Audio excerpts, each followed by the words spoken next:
እግዚአብሔር ስም የተመሰገነ ይሁን።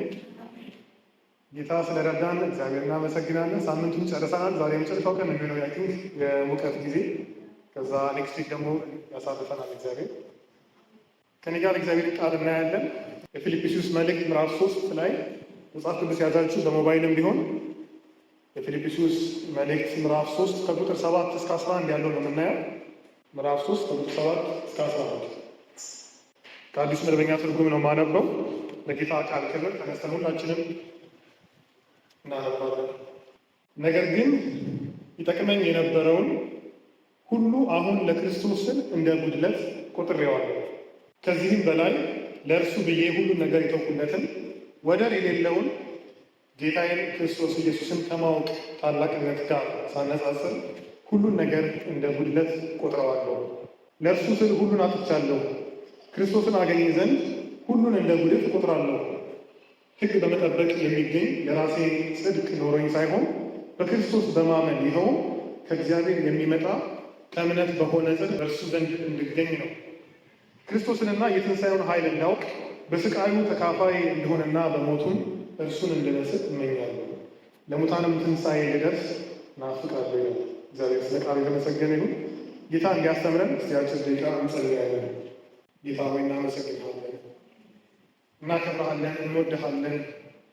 የዚህ ቃል ባለቤት የሆኑት እግዚአብሔር ሆይ በዚህ ቀን ደግሞ የሆነ የምትናገረን ነገር ስላለ ሰብስበህናልና እግዚአብሔር ሆይ የምንሰማበትን ጆሮ እንድትሰጠን መንፈስ ቅዱስን እንድትሰጠን እንለምንሃለን።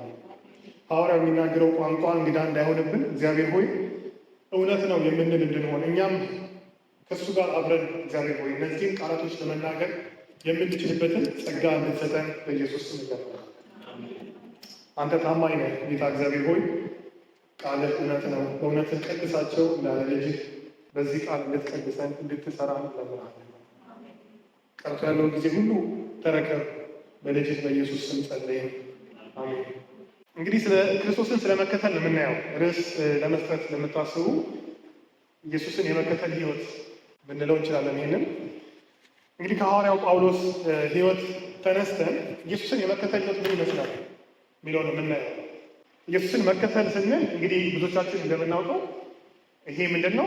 ደቀ መዝሙርነት ህይወት ነው፣ ወይም ደግሞ ዲሳይፕልሺፕ የሚባለው ነው። በተለያየ ቸርቾች ኢትዮጵያ በተለይ ዲሳይፕልሺፕ ኮርስ ይሰጣል እና በተለምዶ እንደው ምንድን ነው የሚደረገው? ደህንነት ከተማረ በኋላ ነው ወደ ደቀ መዝሙር እንገባለን፣ ዲሳይፕልሺፕ ኮርስ እንወስዳለን፣ እንመረቃለን። ከዛ ደግሞ የአገልግሎት ትምህርት ይሰጠናል።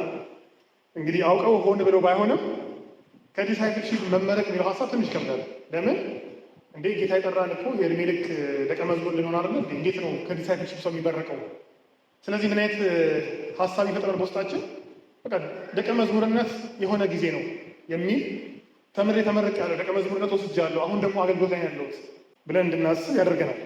ግን አሁን እውነተኛው በመጽሐፍ ቅዱስ የደቀ መዝሙር ህይወት ምን ይመስላል የሚለውን ነው ከሐዋርያ ጳውሎስ ህይወት የምናየው። ከዛ ደግሞ እንዴት ነው ለእኛ ህይወት ኤቭሪዴ ለምንኖረው ህይወት ያለው አስተዋጽኦ የሚለውን እናያለን።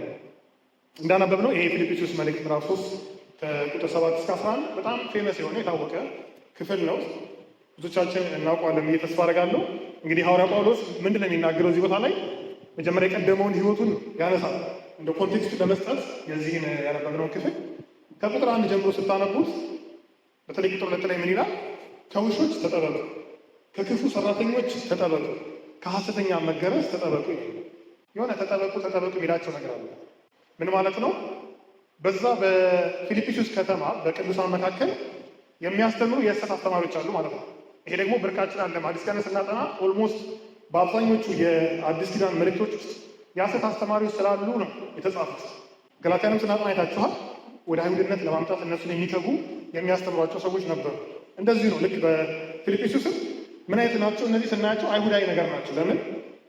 ክፉ ሰራተኞችንና በተለይ ደግሞ ከሐሰተኛ መገረዝ፣ ተገረዙ፣ ኢየሱስን ብቻ ማመን በቂ አይደለም ብለው እንደሚያስተምሯቸው ከዚህ መገመት እንችላለን።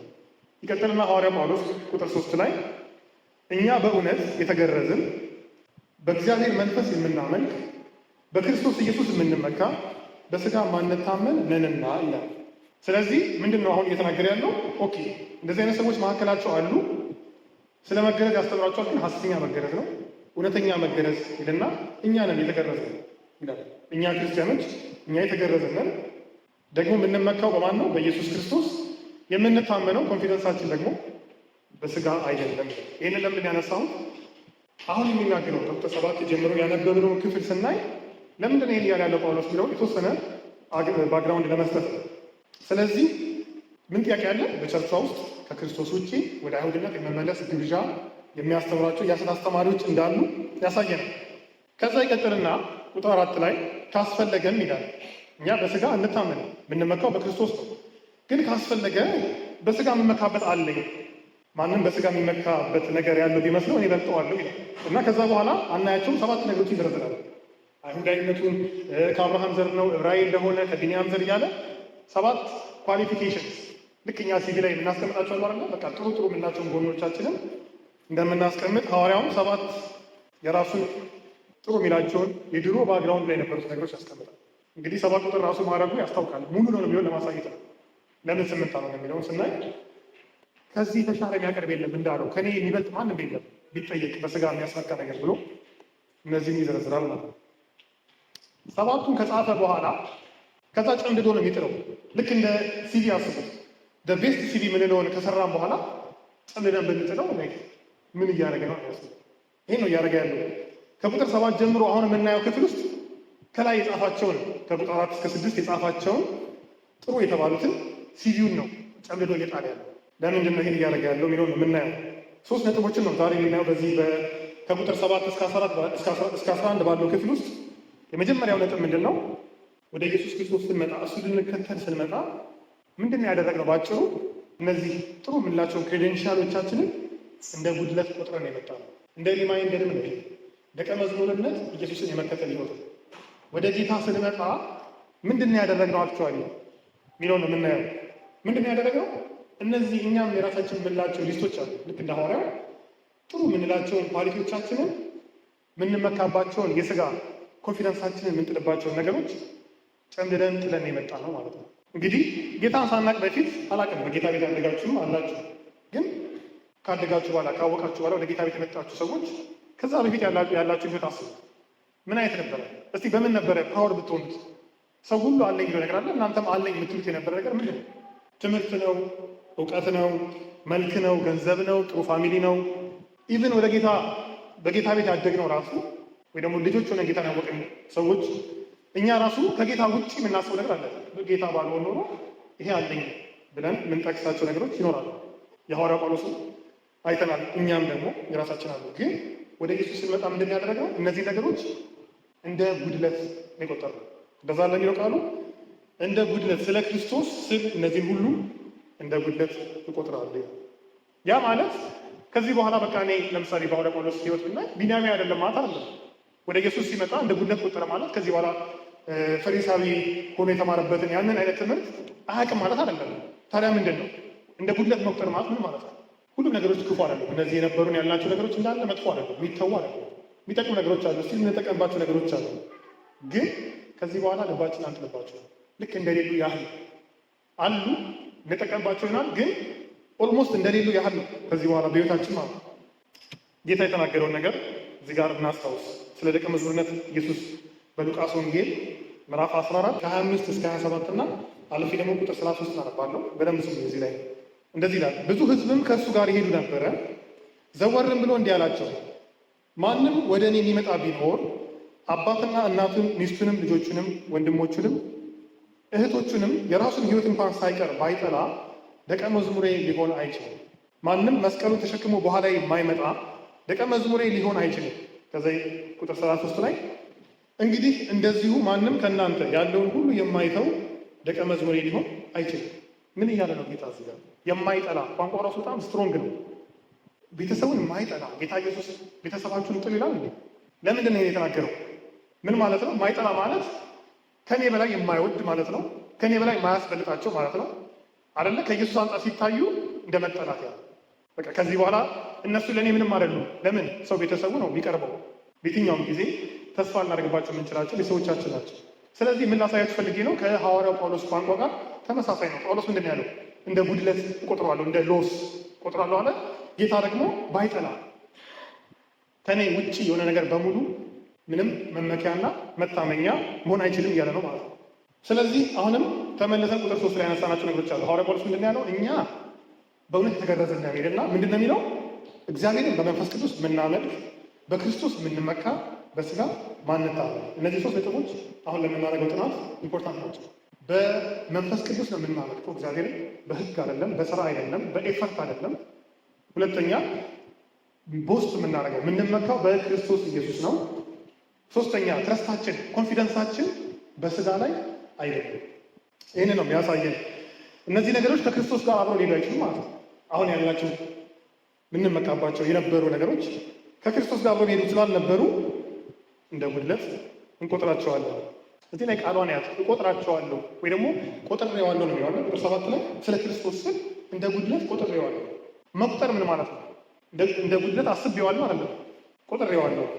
ቆጥሬዋለሁ የሚለውን ቃል ሮሜ ላይ በተለይ ሮሜ 6 ላይ ከክርስቶስ ጋር እንደሞታችሁና እንደተነሳችሁ ቁጠሩ ይላል። ለምሳሌ ስለዚህ መቁጠር ምን ማለት ነው? ኮንሽየስሊ ብናደርገው ነገር ነው። ፈቅደን የምናደርገው ነገር ነው። ፓሲቭሊ አላደረግንም። ቁጠር ስባል ይህንን ነገር እንደዚህ አድርገህ ቁጠረው ስባል ኮንሽየስሊ፣ አክቲቭሊ፣ ዴሊበሬትሊ በፈቃደኝነት ሆን ብዬ የማደርገው ነገር ነው። ስለዚህ ጳውሎስ አስቦን ያደረገኝ ነገር ማለት ወደ ጌታ ሲመጣ ኮንሽየስሊ አገናዝቦ ኢየሱስን ሲያይ እነዚህ ነገሮች እንደምንድን ናቸው? እንደ ጉድለት ናቸው ብዬ ቆጥሬያቸዋለሁ። ስለዚህ ዴሊበሬትሊ የምናደርገው ነገር ነው። የእኛን ኢንጌጅመንት ይጠይቃል። ደቀ መዝሙርነት ወደ ኢየሱስ መምጣት እነዚህ ነገሮች ዲስካርድ ማድረግን ይጠይቃል። በፈቃደኝነት ማለት ነው። እግዚአብሔር የምናከብረው ለዛ ወደን የምናደርገው ነገር ስለሆነ ማለት ነው። እንግዲህ በኢየሱስ ምክንያት እዚህ ጋር ስለ ክርስቶስ ይላል። አንዳንድ ትርጉሞችን ካያችሁ በክርስቶስ ምክንያት ይላል። ምን ማለት ነው? በተለይ በክርስቶስ ምክንያት የሚለው ሞር ይቀርባል ወደ ተጻፈበት መጀመሪያ ቋንቋ። ክርስቶስ ስላደረገልኝ ነገር ስል ማለት ነው። ክርስቶስ ስላደረገልኝ ነገር ስል እነዚህ ነገሮች እንደምን ቆጥሬያቸዋለሁ? እንደ ጉድለት።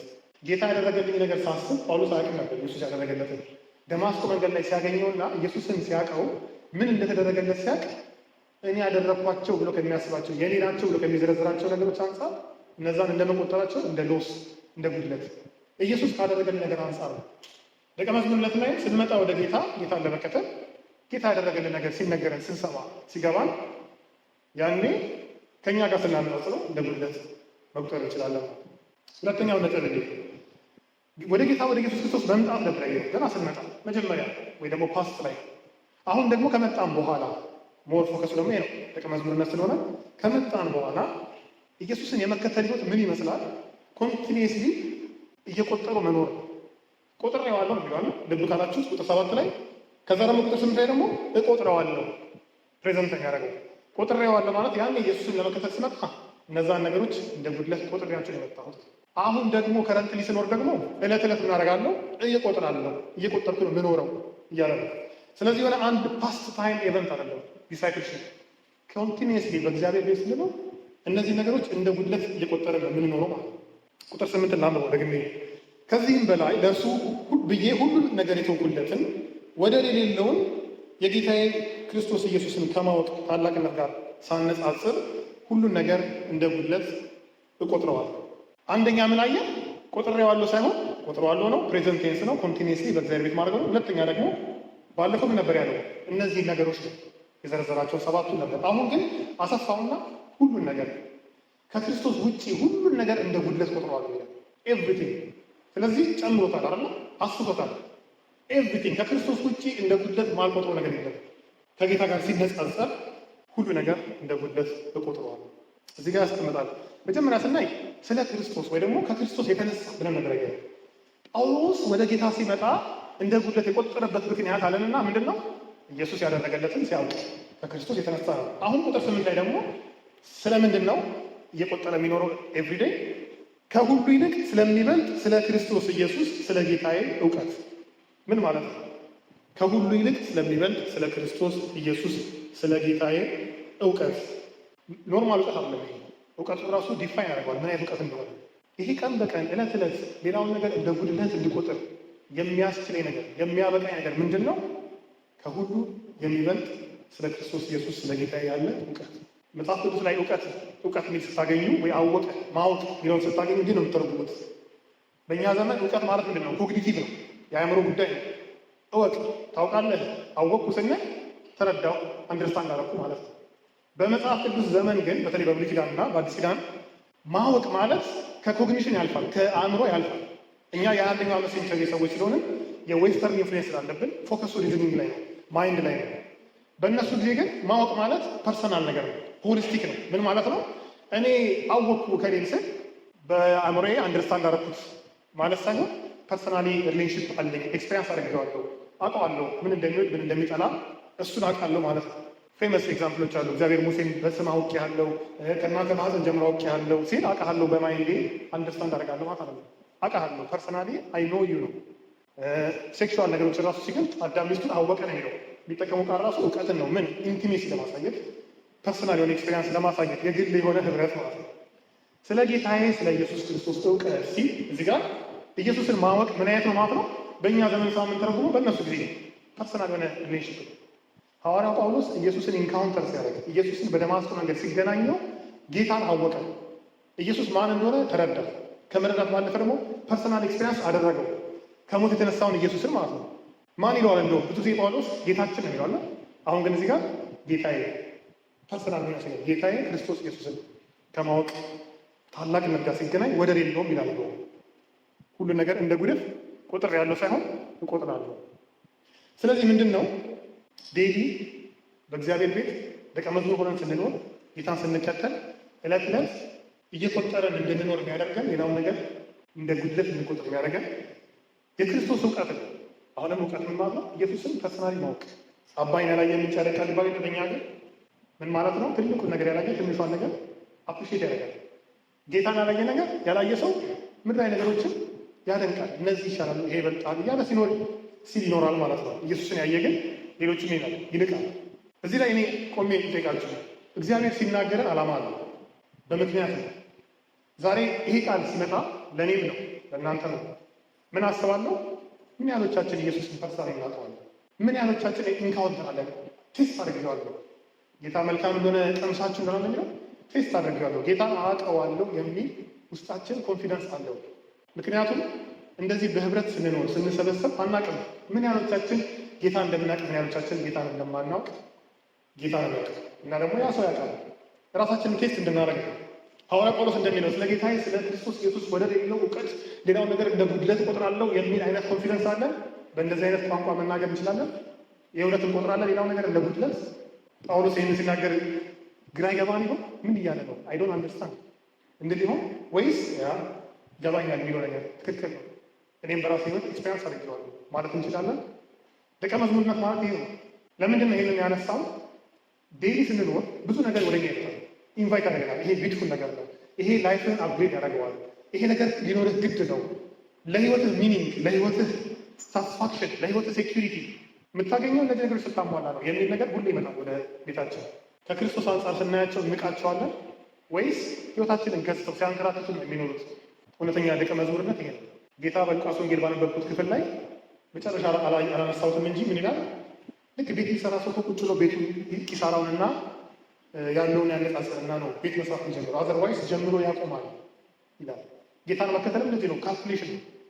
ኢየሱስን ቴስት አደርገዋለሁ፣ ከሌሎች ነገሮች ሳይ ይበልጣል እሱ።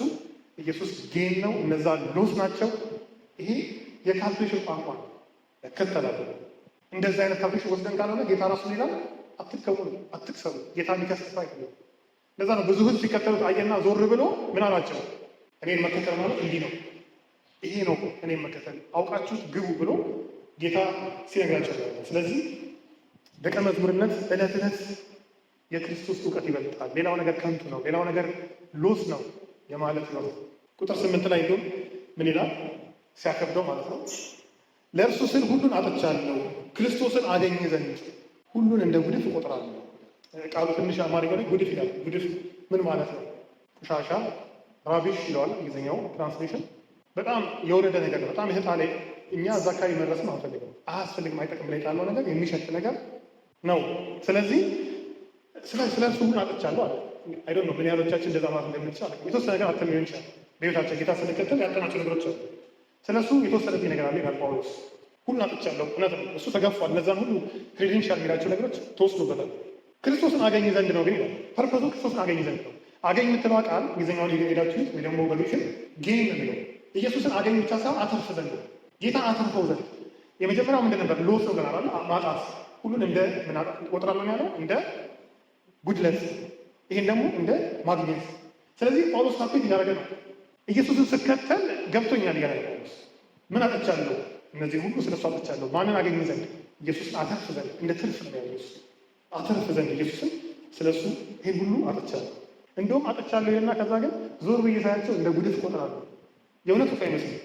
ያጣኋቸውን ነገሮች እንደዛ የሚከበሩ እንደ ጉድፍ እቆጥራለሁ። ለምንድን ነው ይሄን የሚለው? እንዳነሳ ነው በፊልጵስዩስ ከተማ በዛች ቅዱሳን ቦታ እኒህ ሰዎች ይመክሯቸዋል። ተገረዙ፣ እንዲሁኑ። ጳውሎስ እነዚህ የምትሏቸው ነገሮች ነበሩኝ፣ አጥቻቸዋለሁ፣ እንደ ጉድፍ እቆጥራቸዋለሁ፣ ለእኔ ራቢሽ ናቸው ኢየሱስን አገኝ ዘንድ እና እየሞገታቸው ነው። እነዚህን ቅዱሳን እንደዚህ አስቡ እያለ ማለት ነው። ስለዚህ እኛንም የሚማልለን ነገር ከጌታ ውጭ የሆነ ያጓጓን ነገር ሊኖር አይገባም።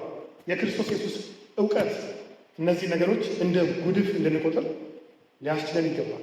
ሶስተኛውን የመጨረሻውን ነጥብ መጀመሪያ ያለው ምን ነበር? ለማስታወስ ያህል ወደ ጌታ ወደ ክርስቶስ ስንመጣ መጀመሪያ ወይ ፓስት ላይ ምን ብለን የመጣ ነው? ሌላውን እንደ ጉድለት ቆጥረን የመጣ ነው። ስለዚህ ይህንን ማወቅ አለብን። ከመጣም በኋላ ዴይሊ ስንኖር ኢየሱስን የመከተል ህይወት ምን ይመስላል ብለናል? ኮንቲኒየስሊ እነዚህ ነገሮች የመናቅ የማጣጣል ህይወት ነው እንደ ሐዋርያ ጳውሎስ። ሶስተኛ ኢየሱስን የመከተል ህይወት ደግሞ የወደፊት ተኮር ነው፣ ፊውቸር ኦሪየንትድ ነው። ኦኬ ፓስት ኢቨንት አለው እንዳለው ስንመጣ ከረንትሊ የምንኖርበት ላይፍ ስታይል አለ፣ ደግሞ ወደፊት ያለው ገጽታ አለ። ኢየሱስን የመከተል ህይወት የወደፊት ተኮር ነው የሚለው ነው። አሁን ደግሞ የምናየው ክርስቶስን አተርፍ ዘንድ ወይ ደግሞ አገኘ ዘንድ ሁሉን እንደ ጉድፍ ቆጥራለሁ ከሚለው ጋር የዘንድ የምናየው ከዚህ በኋላ ጳውሎስ የሚናገርባቸው ቋንቋዎች እና ሬት ናቸው። ማግኘት፣ መሆን እያለ ነው የሚገልጸው። ስለዚህ እንዳለ ፊቸር ናቸው። ፓስትን አይተናል፣ ፕሬዘንት አይተናል። አሁን ደግሞ ፊቸር የሆነውን የደቀ መዝሙርነት ህይወት ነው የምናየው። ቋንቋዎቹ እንዳለ ምንድን ነው የሚያሳዩት? መጀመሪያ ስለ ክርስቶስ እውቀት ስለ ክርስቶስ እውቀት ወይ ደግሞ ጌታ ስላደረገልኝ ነገር ስለ ክርስቶስ እውቀት ጌታን አተርፍ ዘንድ እንዳለ ማነው ፎከስ የሚያደርገው? ኢየሱስን። ክርስቶስ ተኮር ነው። ኢየሱስን ኤግዞልት የሚያደርገው የሚያከብር ነው። በንግግሩ ሁሉ ማንን ነው ማሳየት የሚፈልገው? ኢየሱስን። ቁጥር 1 ላይ ምዕራፍ 1 ላይ ወሰዳችሁና ቁጥር 20 እና 21 ላይ ይሄ ነገር እንግዳ አይደለም። ሐዋርያ ጳውሎስ ምዕራፍ 1 ላይ የተናገረው ሐሳብ ነው። እንደዚህ ነው፣ ይህ ናፍቆቴ ተስፋዬም ነውና በአንድ ነገር እንኳን አላፍርም። ነገር ግን በሕይወት ብኖር ወይም ብሞት ክርስቶስ በግልጥነት ሁሉ እንደ ወትሮ አሁንም ደግሞ በሥጋዬ ይከብራል። ለእኔ ሕይወት ክርስቶስ ሞትም ጥቅም ነውና። ደግሜ ላንብብ፣ በጣም የሚገርም ክፍል ነው። ምን ይላል? ምዕራፍ 1 ቁጥር 20 እና 21 እዛው ፊልጵስዩስ ላይ ይህ ናፍቆቴ ተስፋዬም ነውና። ጥማቴ ናፍቆቴ ነው፣ ደግሞ ተስፋዬም ነው ይላል። ምንድን ነው ተስፋህና ናፍቆትህ? በአንድ ነገር እንኳን አላፍርም፣ አሼምድ መሆን አልፈልግም በአንድ ነገር እንኳን። ነገር ግን በሕይወት ብኖር ወይም ብሞት፣ በሁለቱም በሕይወትም በሞትም ቢሆን ክርስቶስ በግልጥነት ሁሉ እንደ ወትሮ አሁንም ደግሞ በሥጋ ይከብራል። ይህን የሚለው ከእስር ቤት ሆኖ ነው። ፊልጵስዩስ የጻፈው ከእስር ቤት ሆኖ ነው። ተስፋ ይሄ ነው፣ ማፈር አልፈልግም ይላል። ምንድን ነው? ክርስቶስ በሕይወትም ይሆን በሞቴ እንዲከብር በግልጥ። ለእኔ ማን ነው? ክርስቶስ ሕይወት ነው። ሞት ደግሞ ምንድን ነው? ጥቅም ነው። ሐዋርያው ይሄ ነው ላይፍ፣ ክርስቶስን የሚያከብር ሕይወት ነው። ክርስቶስ ሕይወቴ ነው፣ ሌላ ነገር እንደ ጉድለት እቆጥራለሁ ሲል አይገርምንም? ለምን? እስር ቤት ሆኖ እንደዚህ ጽፏል። ቁጥር 9 ላይ እንመለስና ምዕራፍ 3 ቁጥር 9 ላይ ሕግ በመጠበቅ የሚገኝ የራሴ ጽድቅ ኖሮኝ ሳይሆን ይላል በክርስቶስ በማመን ይኸውም ከእግዚአብሔር የሚመጣ ከእምነትም በሆነ ጽድቅ በእርሱ ዘንድ እንድገኝ ነው ይላል። መጀመሪያ ምን ነበር ያለው? ኢየሱስን እንዳገኝ ነው እንዳተርፍ ነው ነበር ያለው። አሁን ደግሞ መጨረሻ ሲጨርስ ምንድን ያለው? በእርሱ ዘንድ እንድገኝ ነው። ኢየሱስን አተርፍ ነው ብቻ ሳይሆን በእሱ ዘንድ ምን ማለት ነው? በእሱ ዘንድ እንድገኝ ነው። በእርሱ ዘንድ እንድገኝ ነው ማለት ከክርስቶስ ጋር እንድጣበቅ ነው። ኢየሱስን ማትረፍ ነው የምፈልገው። ያ ብቻ አይደለም፣ በኢየሱስ ውስጥ ደግሞ መገኘት እፈልጋለሁ። ቱ ቢ ፋውንድ ኢን ሂም ይላል። በሱ ውስጥ መገኘት እፈልጋለሁ። በሱ ውስጥ ስገኝ ግን ይላል እዚህ ጋር እንደ ፉትኖት ነው። በሱ ውስጥ ስገኝ ግን ያው መቼስ ሕግን በመጠበቅ በራሴ ባለኝ ጽድቅ አይደለም። እንዴት ነው?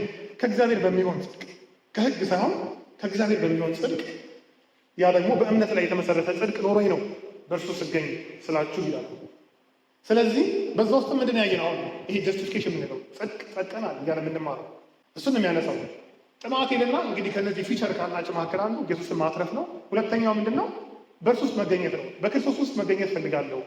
እንግዲህ በጌታ ውስጥ ተገኘ ማለት ምን ሆነ ማለት ነው? ዩናይትድ ሆነ ማለት አይደለ? እሱ ኢየሱስ በሱ ውስጥ ከኢየሱስ ጋር ተሳሰረ ወይ ደግሞ ትልቅ ህብረት አለው። ግን ያ ደግሞ የሚሆነው ይልና ያጠራል እዚህ ጋር በህግ በሚገኝ ጽድቅ ሳይሆን በራሴ ሰርቼው ሳይሆን እግዚአብሔር የሚሰጠው ጽድቅ በእምነት ላይ የተመሰረተውን ጽድቅ ይዤ ነው።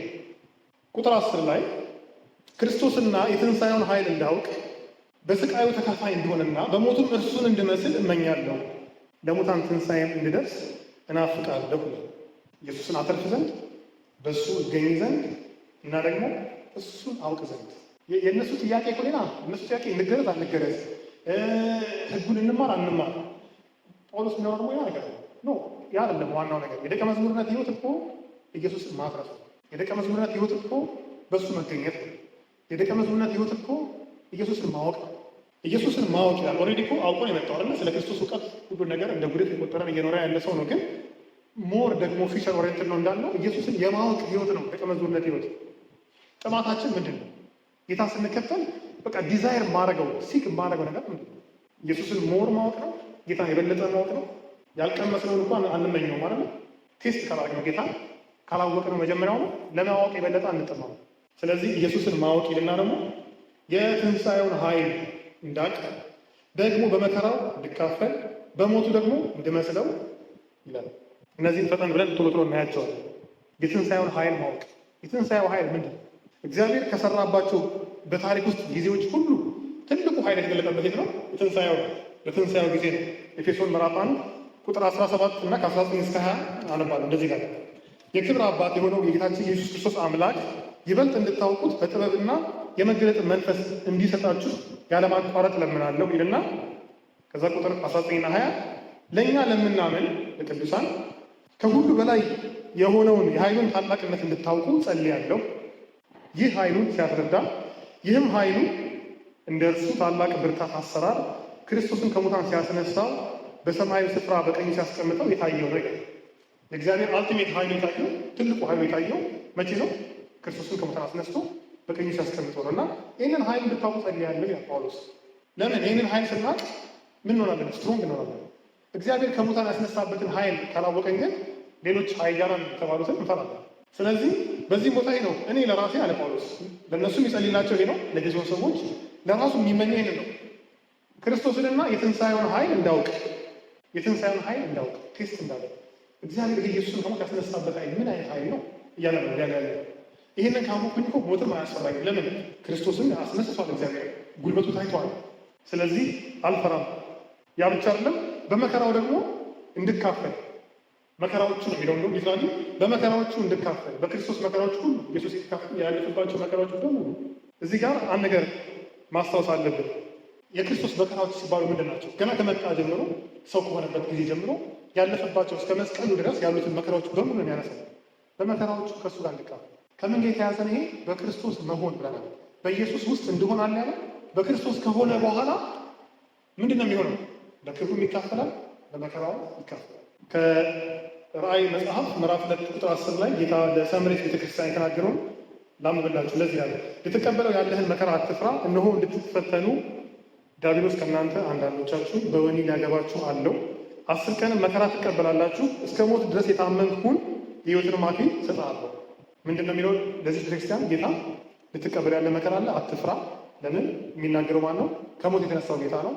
የትንሣኤ ኃይል ዲያብሎስ እንዲያደርግ ደርሷል። እስከ ሞት ራሱ የሚወስዳችሁ ሰዎች ትሆናላችሁ። ግን እስከ ሞት ድረስ የታመንህ ሁን፣ እስከ ሞት ድረስ የታመንህ ሁን። ደቀ መዝሙርነት ይሄ ነው። ጌታን መከተል ማለት እስከ ሞት ድረስ የታመንህ ሁን። ለምን? የተቀበልነው ጌታ ምን ሆነ ነው? እስከ ሞት ድረስ የታመነ ነው። ጌታ ሲመጣ እኛ ጋር ክብሩን ትቶ ነው የመጣው አይደል? ፊልጵስዩስ ምዕራፍ 2 ቁጥር 1 ላይ ከዚህ ሳይተነዋል። ክብሩን ትቶ ኮንፈርቱን ትቶ ነው የመጣው ጌታ። ከእኛ ጋር አንድ ሆነ። እኛ እንደምንኖረው ኖረ። የእኛን ነገር ሁሉ ተካፈለ። እኔ የተመቸ ሕይወት አለኝ፣ እነሱ ኃጢአተኛ ናቸው ብሎ አልተውንም። ጌታ ከእኛ ጋር ቀድሞ የተካፈለው እሱ ነው። በኋላ ነው እሱ ወደ ራሱ ሕይወት የጋበዘ። እኔ እናንተን መሰልኩኝ፣ እናንተ ደግሞ እኔ ምሰሉ። ስለዚህ ኢየሱስ እኛን ለመምሰል እኛን ለመሆን ያን ሁሉ ስቴፕ ከሄደ ከእኛ ጋር ከተካፈለ እኛ አስታዲያ በመከራው ከእሱ ጋር ለመካፈል ምን ያህል ዝግጁ ነው? ወይስ ኮንፈርታችን መጠበቅ ነው የምንፈልገው? እውነተኛ ደቀ መዝሙር ማለት ይሄ ክርስቶስን ማወቅ፣ የትንሣኤውን ኃይል ማወቅ። ያ ብቻ አይደለም፣ ደግሞ በመከራ ራሱ ለመካፈል ዝግጁ ነው። መጨረሻ እያጠቃለልኩ ነው።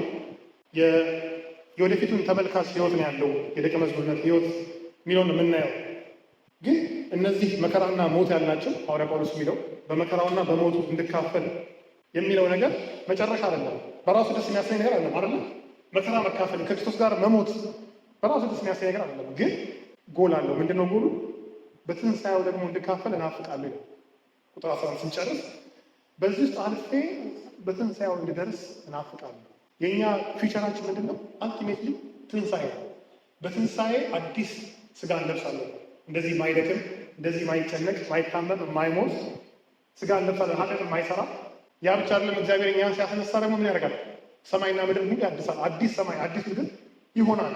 ስለዚህ በአዲስ ሰማይና በአዲስ ምድር ውስጥ ከእግዚአብሔር ጋር በትንሣኤ አካል የምንኖርበትን እናፍቃለን። ስለዚህ ተስፋችን ያ ነው። አልቲሜትሊ ደቀ መዝሙርነት ፊቸር ኦሪየንትድ ነው። ወደፊትም የሚመለከት ነው ስንል መጨረሻ የሚመለከተው ምንድን ነው? ትንሣኤ ነው። በትንሣኤ የሚኖረንን ክብር የምናስበው ግን ያ የሚሆነው እንዳየነው ከክርስቶስ ጋር በመከራዎቹና በሞቱ ስንካፈል። እነዚህን ጥቅሶች አነብና እናጠቃላለን። ሮሜ ምዕራፍ 8 ቁጥር 17 ልጆች ከሆንን ወራሾች ደግሞ ነን ማለት የእግዚአብሔር ወራሾች ነን ይልና አብረን ደግሞ እንድንከብር ከክርስቶስ ጋር ማለት ነው። አብረን መከራ ብንቀበል ከክርስቶስ ጋር አብረን ወራሾች ነን። አብረን ደግሞ እንድንከብር ከእሱ ጋር ምን ብንል አብረን መከራ ብንቀበል። የክብሩን መንገድ እግዚአብሔር ያደረገው እንዴት ነው? በመከራ ውስጥ ነው። ሁለተኛ ጢሞቴዎስ ምዕራፍ 2 ከቁጥር 11 እስከ 13 ቃሉ የታመነ ነው እንዲህ የሚለው ከእርሱ ጋር ከሞትን ከእርሱ ጋር ደግሞ በሕይወት እንኖራለን፣ ብንጸና ከእርሱ ጋር ደግሞ እንነግሳለን፣ ብንክደው ደግሞ ይክደናል። ባናምነው እርሱ የታመነ ሆኖ ይኖራል፣ ራሱን ሊክድ አይቻልም። ከእርሱ ጋር ከሞትን ከእርሱ ጋር ደግሞ በሕይወት እንኖራለን፣ ብንጸና ከእርሱ ጋር ደግሞ እነግሳለን። ራእይ ምዕራፍ 3 ቁጥር 21 እኔ ደግሞ ድል እንደነሳው ከአባቴም ጋር በዙፋኑ ላይ እንደተቀመጥኩ ድል ለነሳው ከኔ ጋር በዙፋኔ ላይ ይቀመጥ ዘንድ ሰጠዋለሁ። ስለዚህ አጸደቀን። ከዛስ ኢየሱስን እንመስላለን፣ በመከራው እንካፈለን። ምንድን ያ ደግሞ ቅድስና ሕይወት አለ። ከዛ ደግሞ ግሎሪፊኬሽን ነው። ሶስቱንም የያዘ ነው። የራሴን ጽድቅ አልፈልግም ብሏል ሐዋርያው ጳውሎስ። በክርስቶስ ባለ ጽድቅ ጸድቀናል። ደግሞ ኮንቲኒየስሊ እሱን ለመምሰል በሞቱ በመከራው እየተካፈለን እኖራለን። ያ ደግሞ ምናችን ነው? ቅድስናችን ነው። መጨረሻ ደግሞ እንዳልነው የትንሣኤ ሕይወትን ተስፋ የምናደርገው ያ ደግሞ ክብራችን ነው። ስለዚህ ከዚህ ክፍል ምንድን ነው ጠቅለል የምንወስደው ነገር? ደቀ መዝሙርነት ሕይወት ስንመጣ ያደረግነው ነገር አለ። ክደን ሌላውን ሁሉ ንቀን እንደ ጉድለት ቆጥረን የመጣ ነው። ከረንትሊ ስንኖር ከክርስቶስ እውቀት የተነሳ እሱን ከማውቃት የተነሳ ኮንቲኒየስሊ ዲና እያደረግን ሪጀክት እያደረግን እየናቀን ነው የምንኖረው። ደግሞ ያ ብቻ አይደለም። የደቀ መዝሙር ሕይወት ወደፊት ተመልካቱ ታላቅ ክብር ያለበትን ሕይወት ከክርስቶስ ጋር የምንከብርበትን እያሰብን በምን እናልፋለን? ከእሱ ጋር በሞቱና በመከራው እንካፈላለን። የመጨረሻን ነገር ልጣላችሁ። መጽሐፍ ቅዱስ ውስጥ በተለይ አዲስ ኪዳን ውስጥ ፓወርፉል የሆነ መልእክት አለ። ከክርስቶስ ጋር አንድ ሆነናል ብሎ ኢን ክራይስት በክርስቶስ የሚለው ሀሳብ አንድ ማለት አንድ በሁሉ ነገር ከክርስቶስ ጋር አንድ ነው። ሰው ሆኖ ከመጣ በኋላ ማለት ነው። አምላክ ነን ማለት አይደለም። ሰው ሆኖ ከመጣ በኋላ ግን ኢየሱስ በሆኑ ነገር ላይ ሁሉ አንድ ላይ ነው። አብረን ሞተናል፣ አብረን ተነስተናል፣ አብረን እንከብራለን። ይሄ ነው የክርስትና ሕይወት፣ ይሄ የደቀ መዝሙርነት ሕይወት። ከክርስቶስ ውጭ ምንም ነገር የለም። የምናከብረው፣ ተስፋ የምናደርገው፣ ኤግዞት የምናደርገው፣ የምንወደው ሌላ ነገር የለም። ሐዋርያ ጳውሎስ በሕይወት እንዳየነው አሁን እኛም ደግሞ የምንመካበት የምንታመንበት ይሄ ቢኖረኝ የምንለው ነገር የለም። ደቀ መዝሙር ከሆነም ይሄ ነው የእግዚአብሔር ቃል የሚያስተምረን ሕይወት ነው። ጸልየን እንጨርሳለን። እግዚአብሔር የተመሰገነ ይሁን። ይሄ ሁሉ የእግዚአብሔር ስራ ነው፣ በእኛ ጥረት የሆነ ነገር አይደለም። ጌታ እናመሰግናለን። እግዚአብሔር አምላካችን ሆይ ክብር ለአንተ ይሁን። ስለረዳሃን በቃልህ ደግሞ ስለተናገርከን ስላስታወስከን አንተን የመከተል ሕይወት ምን ማለት እንደሆነ እግዚአብሔር ሆይ ዘንግተነው እንኳን ቢሆን ብዙ ነገሮችን እንደ ጌን ቆጥረን ከሆነ እንደ ትርፍ ቆጥረን ከሆነ ትርፋችን አንተ ብቻ ነህ። ዛሬ በአንድ ድምፅ ማለት የምንፈልገው ጌታ ሆይ ትርፋችን አንተ ብቻ ነህ። እግዚአብሔር ሆይ ትርፋችን አንተ ብቻ ነህ። ያደረግክልን ነገር በመስቀል ላይ የሆንክልን ነገር እሱ ትርፋችን ነው። እግዚአብሔር ሆይ አንተን ማወቅ፣ በክርስቶስ ኢየሱስ አንተን ማወቅ፣ ፍቅርህን ማወቅ፣ ታማኝነትህን ማወቅ፣ መልካምነትህን ማወቅ፣ ይሄ ትርፋችን ነው። ይሄ ነው ጌናችን። እግዚአብሔር ሆይ ሌላውን ሁሉ እንደ ጉድለት እንደ ማጣት እንቆጥረዋለን። በፊትህ የሰጠህን ነገር ሁሉ ያለን ነገር ሁሉ የምንጠቀምባቸው ነገሮች ሁሉ ጌታ ሆይ ገና የምትሰጠን ነገሮች ሁሉ እግዚአብሔር ሆይ ዛሬ በፊትህ እነዚህን ሁሉ እንደ ጉድለት እንቆጥራለን።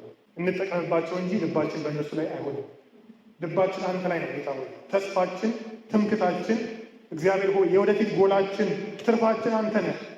እግዚአብሔር ሆይ አንተን የሚወስድብን ክርስቶስን ከኛ የሚወስድብን ነገር የትኛውም ግብዣ፣ የትኛውም አስተምሮ፣ የትኛውም አይነት ልምምድ ጌታ እግዚአብሔር ሆይ ከኛ አርቅልን። እግዚአብሔር ሆይ አንተን ማናከብርበት፣ አንተን አራክሰን፣ አንተን ጥለን ሌሎች ነገሮችን ስናከብር እንዳንገኝ እንለምናለን።